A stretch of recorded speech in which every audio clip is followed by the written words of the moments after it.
저희가 계속해서 성령의 열매를 함께 살펴보고 있습니다. 우리가 성령의 열매를 이해하는 아주 좋은 또 다른 구절 함께 연결해서 생각해 본다면, 이 말씀을 하시는 사도 바울이 로마서 12장에는 이렇게 권면하지요. 너희는 이 세대를 본받지 말고 하나님의 거룩하고 기뻐하시는 뜻이 무엇인지 분별하라는 말씀이 있습니다. 너희는 이 세대를 본받지 말고, 이것이 성령의 열매를 이해할 수 있는 가장 좋은 키가 된다고 생각합니다. 다시 말해서 성령의 열매는 이 세상의 흐름을 본받지 않게 만드는 것이라는 사실이죠. 세상과 같은 방향으로 우리에게 말씀하시는 것이 아니라 사실은 세상과 정반대되는 pattern of this world, 이 세상의 패턴에 정면으로 거스르는 그 열매가 성령의 열매입니다. 모든 열매들이 다 그렇지만 오늘 우리가 살펴볼 특히 이 온유라고 하는 열매, 더더욱 이 시대의 정신과는 반대되는 정신이라고 생각합니다. 여러분, 우리가 경험하는 우리 주변의 모든 문화는 아주 공격적이고 자극적입니다. 영화나 드라마에 폭력적인 장면이 얼마나 많이 나오는지 모릅니다.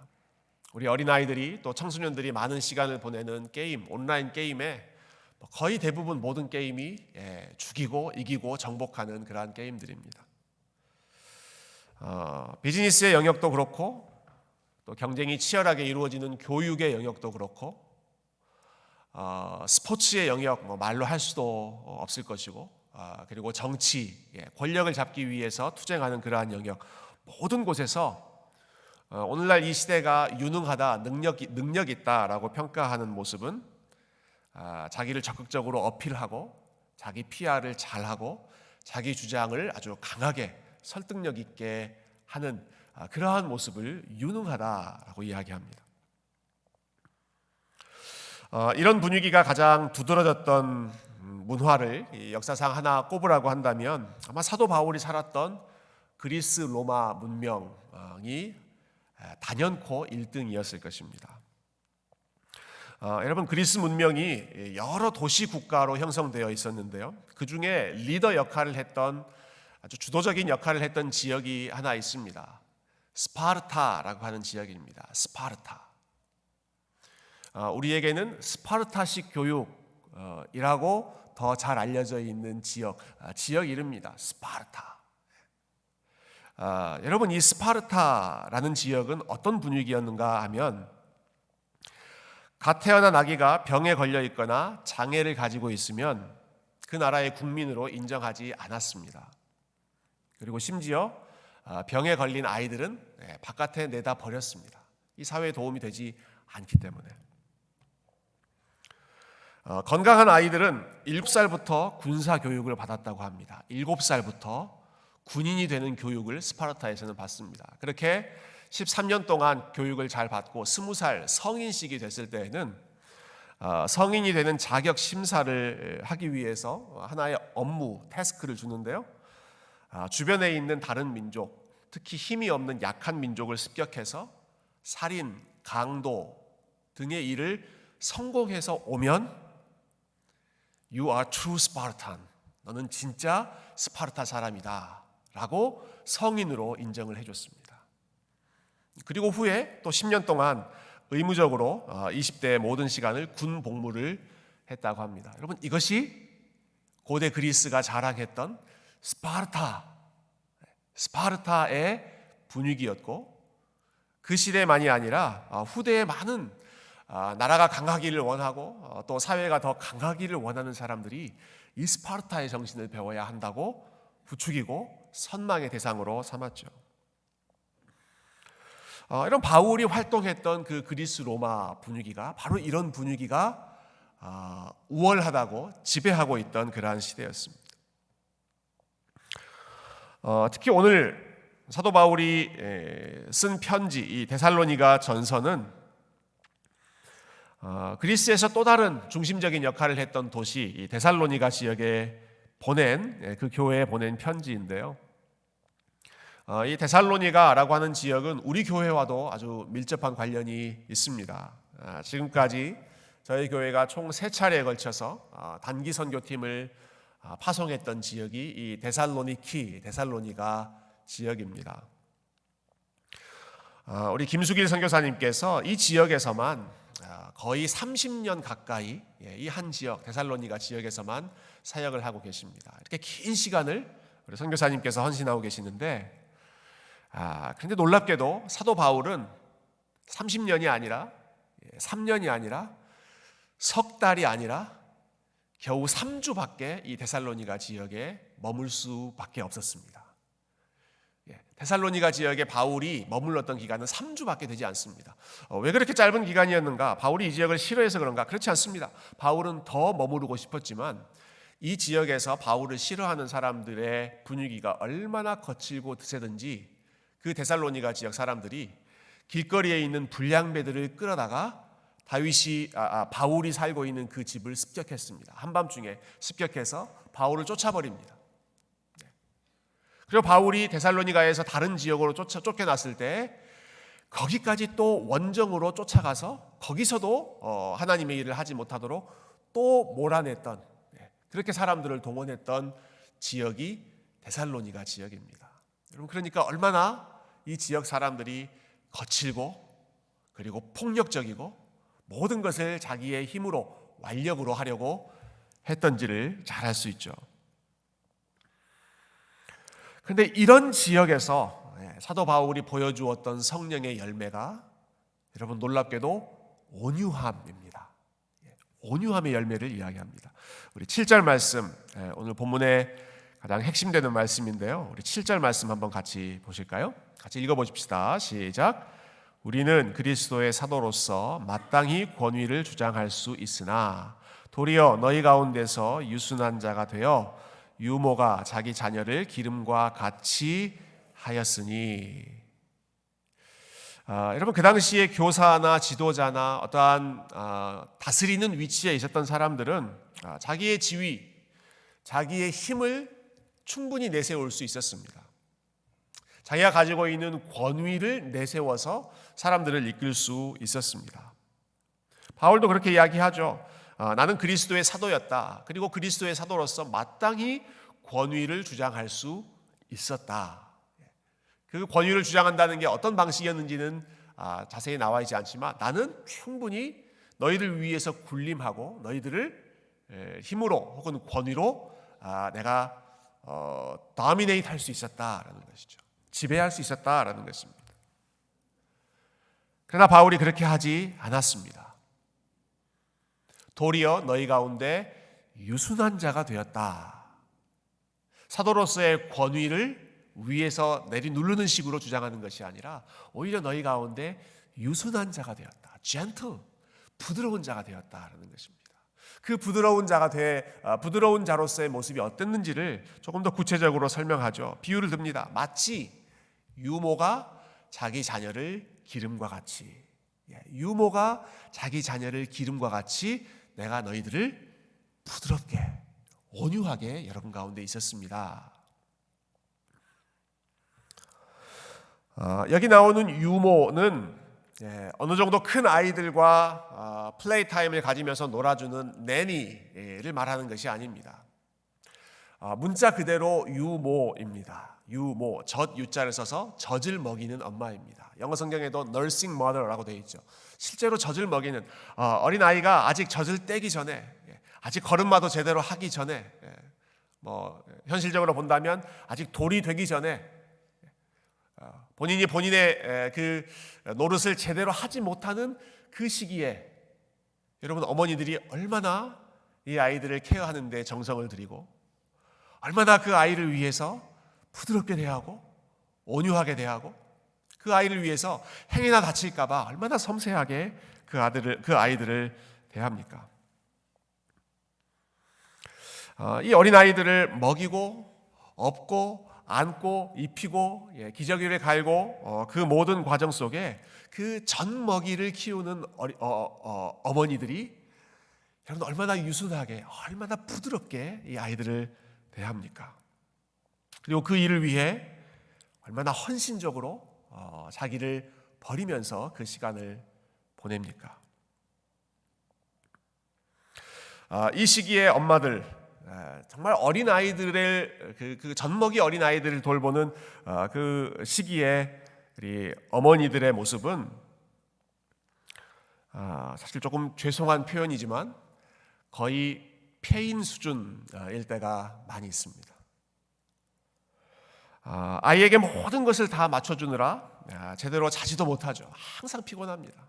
제대로 먹지도 못하고 제대로 아름답게 꾸미지도 못하고 자유로운 활동을 할 수도 없는 것이 이 시기에 유모, 젖먹이 어린 아이들을 키우는 어머니들의 모습입니다. 이런 바울이 데살로니가 교회 성도들과 함께 있을 때 이러한 모습으로 내가 너희들을 대했다라는 것입니다. 내가 사도로서 권위를 가지고 여러분들 앞에서 이끈 것이 아니라 내가 그 젖먹이 어린 아이들을 먹이는 어머니의 마음으로 여러분들 가운데 유순한 자가 되었습니다. 그 모습을 조금 더 구체적으로 설명하는 내용이 9절에도 나오는데요. 9절 제가 한번 읽어볼게요. 9절입니다. 형제들아, 우리의 수고와 애쓴 것을 너희가 기억하리니 너희 아무에게도 피해를 끼치지 아니하려고 밤낮으로 일하면서 너희에게 하나님의 복음을 전하였노라. 여러분, 당시에 가르치는 위치에 있었던 사람들은 모두 다 어느 정도 충분한 금전적인 보상을 받았습니다. 학생들을 가르치는 교사들 같은 경우는 학생들에게 튜이션을 받고 가르쳤습니다. 아니면 조금 더 유능한 사람들은 든든한 서포터, 페이트런, 든든히 후견해 줄 수 있는 그러한 후견인이 있어서 먹고 사는 거 걱정하지 않고 연구하고 가르치고 그 역할을 잘 할 수 있도록 모든 서포트를 받는 것이 그 당시에 일반적인 선생님들의 모습이었습니다. 그런데 바울은 내가 그렇게 하지 않았다라고 이야기하죠. 내가 사도로서의 권위를 주장할 수 있었으나 그렇게 하지 않았다라는 것입니다. 밤낮으로 일하면서 본인의 먹고 사는 그 일들을 위해서 최선을 다해서 시간을 들이면서 동시에 여러분들을 어머니처럼 그리고 아버지처럼 양육했습니다. 이런 바울이 왜 그렇게 했을까요? 바울이 왜 밤낮으로 일하면서 복음을 전하고 그러면서 목회를 하고 그러면서 성도들을 양육했을까요? 바울의 능력이 부족해서, 바울이 뭔가 부족한 사람이어서, 서포트를 충분히 받을 수 없는 사람이어서 그랬던 것일까요? 바울은 그렇게 이야기하지 않죠. 방금 읽었던 9절에 보면 너희에게 아무런 피해를 끼치고 싶지 않아서라고 합니다. 너희에게 아무런 피해를 끼치고 싶지 않아서.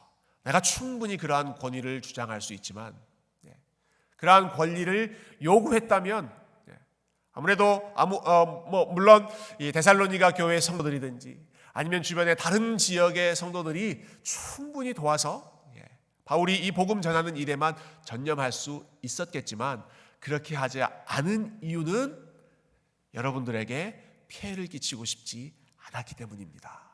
여러분에게 짐을 주고 싶지 않았기 때문에, 여러분의 짐을 내가 오히려 더 덜어주고 싶었기 때문에 나의 권위를 주장하지 않고 내가 여러분들을 먹이는 어머니처럼 사역했습니다 라는 것이죠. 그 성도들에게 피해를 끼치기보다는 차라리 내가 좀 덜 자고 덜 먹고 더 힘들게 수고하면서 여러분들이 감당해야 할 짐을 내가 더 덜어주려고 했습니다. 여러분, 이것이 자녀를 위한 아버지의 마음이고 그리고 젖먹이 그 아이를 위한 어머니의 자기를 희생해서 그 대상을 더 살찌우게 하려고 하는 부모님의 마음, 부모님의 모습 아니겠습니까? 사도 바울은 이것이 자녀들의 유익을 위해 자기가 누릴 수 있는 것을 내려놓고 오히려 더 많은 짐을 대신 져주는 이것이 내가 여러분 가운데 유순한 자가 된 것이다. 온유한 마음으로 여러분들을 섬겼습니다 라고 이야기하고 있는 것입니다. 한 걸음 더 나아가서 바울은 내가 여러분들을 어머니처럼 젖먹이는 유모처럼 먹였습니다, 부드럽게 돌봤습니다 라는 정도에서 멈추지 않고요, 아예 내가 여러분들과 똑같아졌습니다 라고까지 말합니다.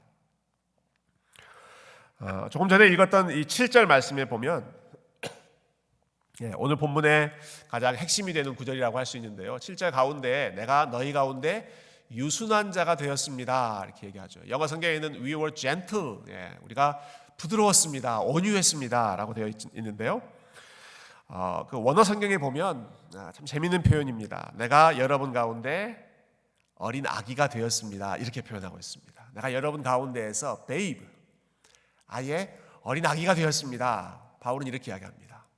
내가 여러분들을 돌보느라 어린 아이와 같은 여러분들을 돌보기 위해서 내가 아예 어린 아기가 되어서 여러분들과 눈높이를 맞추고 여러분들과 시간을 함께하고 여러분들과 함께 대화를 나누면서 모든 일에 여러분과 함께 지냈습니다. 어린아이와 같은 성도들을 위해서 직접 본인이 어린아이가 된 그 모습을 가리켜서 사도 바울은 우리가 여러분들 가운데 온유하게 있었습니다, 젠틀했습니다 말하고 있는 것이죠.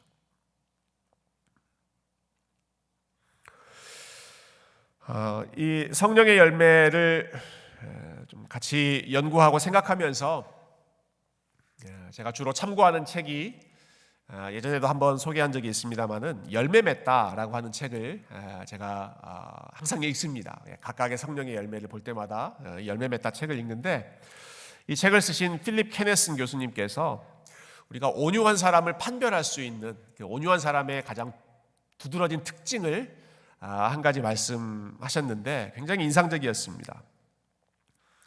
한번 인용문 보여주시겠어요? 이분이 온유라고 하는 이 챕터에서 이렇게 설명하시더라고요. 우리 사회의 공적인 담론을 들여다보면 어린아이들이 중요한 자리를 차지하는 것처럼 보인다. 많은 사람들은 자신들의 유익을 위해 어린아이와 그들의 장래를 옹호하는 자로 자신을 내세운다. 어린아이를 대변하고 그들에 대해 얘기하려는 사람은 많은데 어린이들에게 직접 말을 거는 사람은 적으며 아이들의 말에 귀를 기울이는 이들은 그보다 훨씬 적다.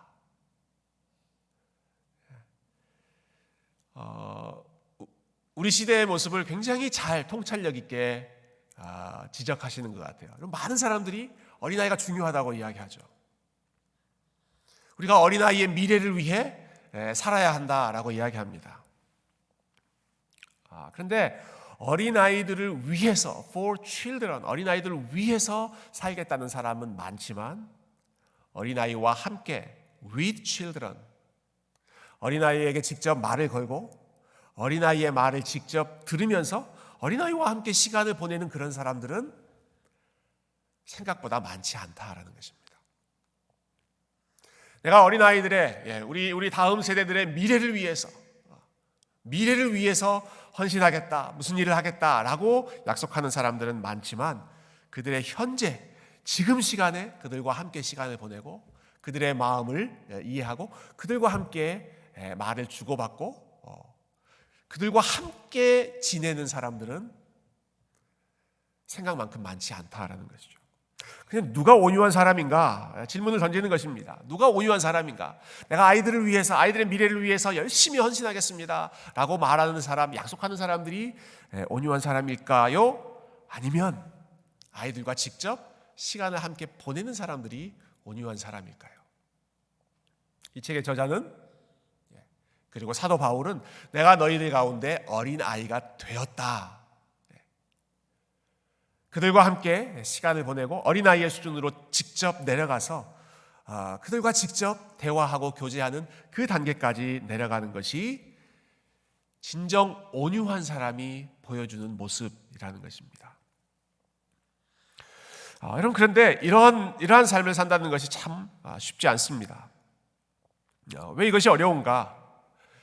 왜 이렇게 온유한 온유한 마음으로 어린 아이들과 실제적으로 같은 시간을 보내고 삶을 사는 것이 어려운가? 왜냐하면 어린 아이들은 나에게 직접 돌아오는, 빨리빨리 돌아올 수 있는 return, reward, 보상이 없기 때문에 그렇습니다.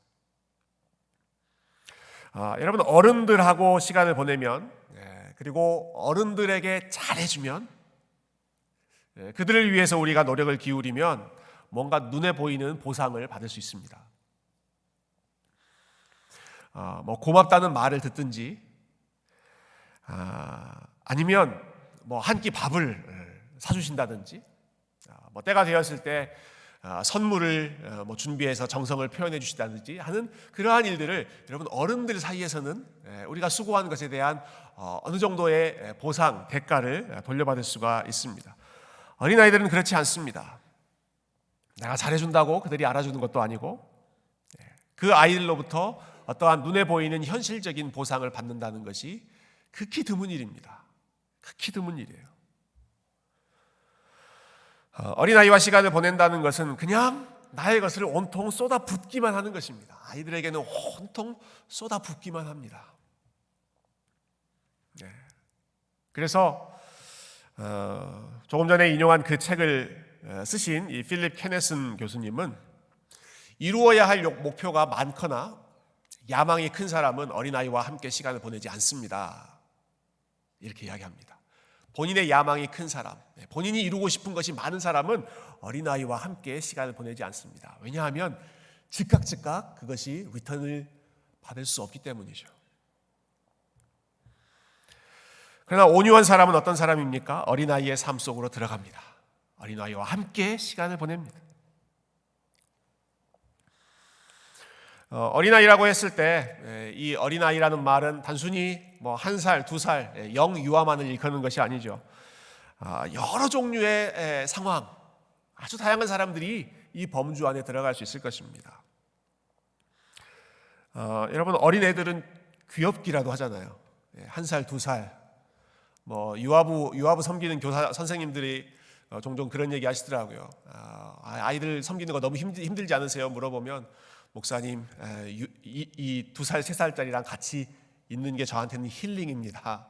그런 이야기 하시는 분들 들었습니다. 여러분 애들은 귀엽기라도 하잖아요. 예쁘기라도 하잖아요. 질풍노도의 시기를 보내는 우리 사춘기 청소년들은 어떻습니까? 아침 저녁으로 그 감정적인 변화가 아주 심하고 매사에 불만이 많고 모든 것에 퉁명스러운 그러한 그 청소년기,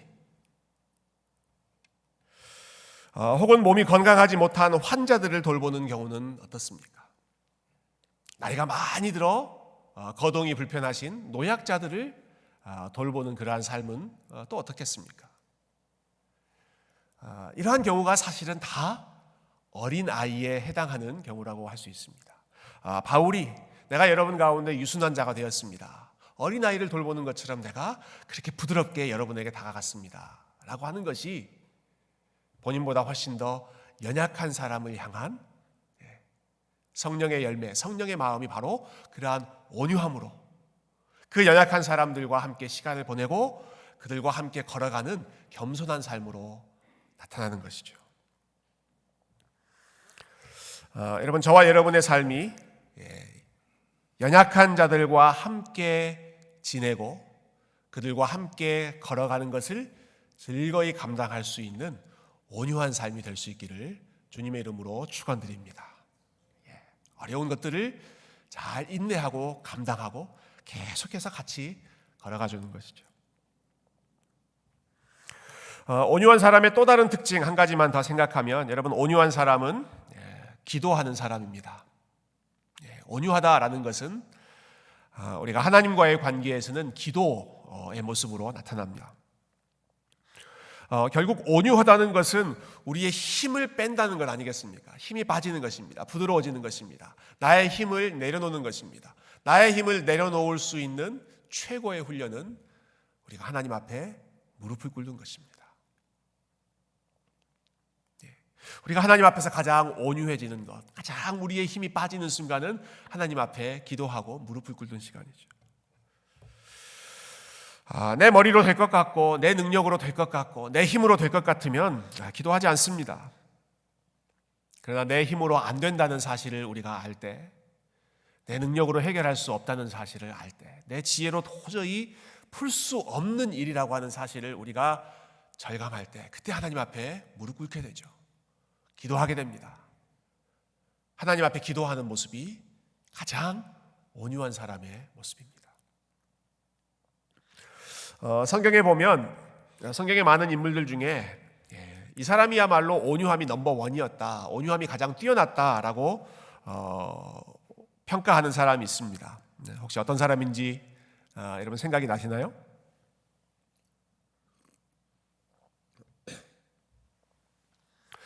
성경의 많은 인물들 중에 제가 오늘 설교를 실수하지 않으려고 직접 한번 확인을 해봤습니다. 온유라고 하는 단어가 누구에게 적용됐는지 유일하게 이 사람에게만 온유함이 적용되더라고요. 이 사람은 온유함이 모든 지면에 있는 사람보다 더 승했다, 더 뛰어났다라고 평가받는 사람입니다. 바로 모세입니다. 모세를 가리켜서 성경은 이 모세는 지면에 있는 모든 사람들보다 온유함이 뛰어난 사람이었다라고 평가합니다. 여러분, 그런데 모세의 온유함은 모세의 성격에 대한 표현이 아니라고 생각합니다. 모세의 성격이 부드러웠다, 유했다, 저는 그런 뜻이 아니라고 생각합니다. 여러분, 모세 하면 어떤 이미지가 떠오르세요?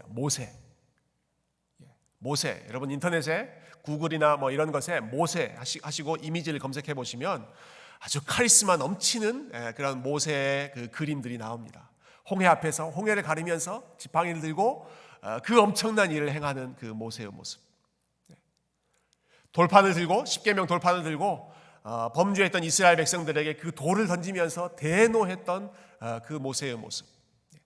지팡이를 들고 사람들의 그 믿음 없는 모습에 분노해서 바위를 힘껏 내리치던 그러한 모습이 인터넷에 보면 모세와 관련된 에피소드로 그림으로 많이 남겨져 있는 모습입니다. 그런데 그런 모세를 가리켜서 성경은 온유함이 가장 뛰어난 사람이었다라고 이야기하는 거예요.